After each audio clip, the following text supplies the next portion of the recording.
Мал аж ахуйн салбарт сэргэлт авчирч малчид анхан шатндаа үйлдвэрлэл эрхлэх боломжийг нэмэгдүүлэх зорилготой шинэ хоршоо хөтөлбөр хэрэгжээд багагүй хугацаа өнгөрч байна. Галууд сумын шинэ ирээдүйг хөтөж хоршооноос энэ мэдээллийг бэлтгэлээ. Шинэ хоршоо хөдөлгөөн өрнөж гиснээс хойш хагас жил гаруй хугацаанд Баянгор аймгийн 20 суманд 279 хоршоо шинээр байгуулагдаж 256 хоршооны 1277 малчин өргөх зээлд хамрагдаад байна. Малчид нийт 36.5 тэрбум төгрөгийн зээл авч хөдөө аж ахуйн салбарт хөрөнгө оруулалт хийгээд байна. Энд хамрагдсанаар бол яг биднэрт давуу тал нь юу вэ? Бид одоо банкны өндөр хүүтэй мөнгөөр олон жил үйл ажиллагаа явуулж ирсэн хүмүүс бол маш өндөр боломж олцсон.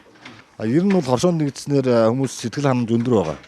Тэгээ ер нь бол хэрэгтэй юм байна. Бид бол дан дангаараа хамтарч одоо хөрөнгө санхүүг нэгтгэжээж одоо яаж л хадлан дижээлээ бэлтгэх юм байна.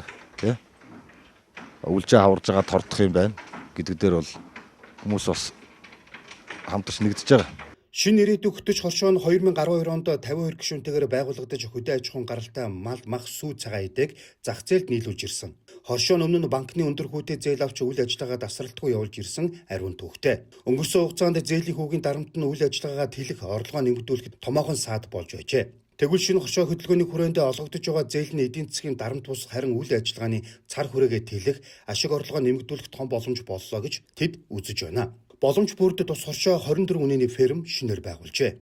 Манайх бол яг сумын төв дээр үйл ажиллагаа явуулах учраас ганцхан одоо мал гэхээр бол үнэгээр дагсан. За хоршооны хоёр айл бол нэг нь 10 сая, нэг нь 15 сая төгрөгөөр одоо ямаагаар бөмбөрийн улаан ямаа. За тэгээд ноолуур сайтай ухна гэдээ бас хуц гээд иймэрхүү төрлийн малууд авсан байгаа. Малчид бол ерөнхийдөө сэтгэл ханамж өндөр байгаа.